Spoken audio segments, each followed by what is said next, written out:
अरे तुम तो कह रहे थे कि कड़ा पहरा था, तुमने उसे अच्छे से बांधा था मोटी रस्सी से, फिर कैसे भाग गई गाय? अब यही तो बात मुझे समझ में नहीं आ रही महाराज कि आखिरकार गाय ऐसे भागी है जैसे गायब हो गई हो।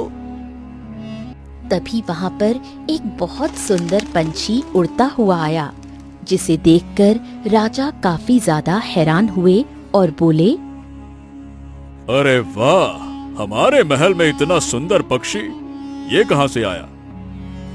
तभी पंछी राजा के पास आया और बोला, मैं वही गाय हूँ जिसे आपका मंत्री लेकर आया था।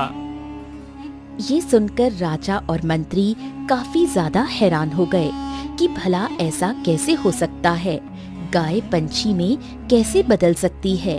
और राजा ने कहा, क्या? पर ये कैसे हो सकता है? भला तुम पंछी में कैसे बदल गए?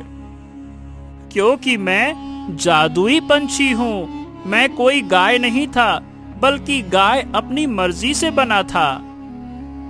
ओह, तो जब तुम पंछी हो तो फिर गाय क्यों बने थे? समझ नहीं आया।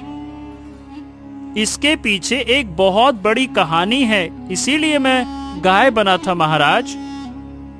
अच्छा, तो हमें भी बताओ आखिरकार कहानी क्या है? महाराज, मैं जिस गोपाल के घर में रह रहा था उसने मेरी मदद की थी, इसीलिए मैं उसका एहसान चुकाने के लिए आया था। क्योंकि उसने मुझे बचाया था, इसीलिए मैंने सोचा कि मैं गाय बनकर उसके घर पर रहकर एहसान चुकाऊंगा। ये सुनकर राजा और मंत्री काफी ज्यादा हैरान हुए। उन्हें तो अपने कानों पर यकीन ही नहीं हो रहा था। उस पर जादुई पंछी ने कहा, पर लगता है कि आपको किसी ने भड़का दिया और इसीलिए आप मुझे यहाँ उठाकर ले आए। मैं अगर यहाँ पर रहा तो गाय के रूप में नहीं रहूंगा, पंछी के रूप में ही रहूंगा, क्योंकि मैं गाय सिर्फ गोपाल और रेखा का ही हूँ।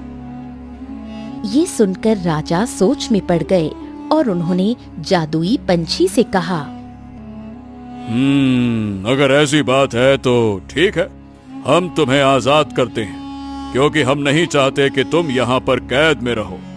हमसे वाकई में बहुत बड़ी भूल हो गई कि हम तुम्हें यहाँ लेकर आए, क्षमा करना।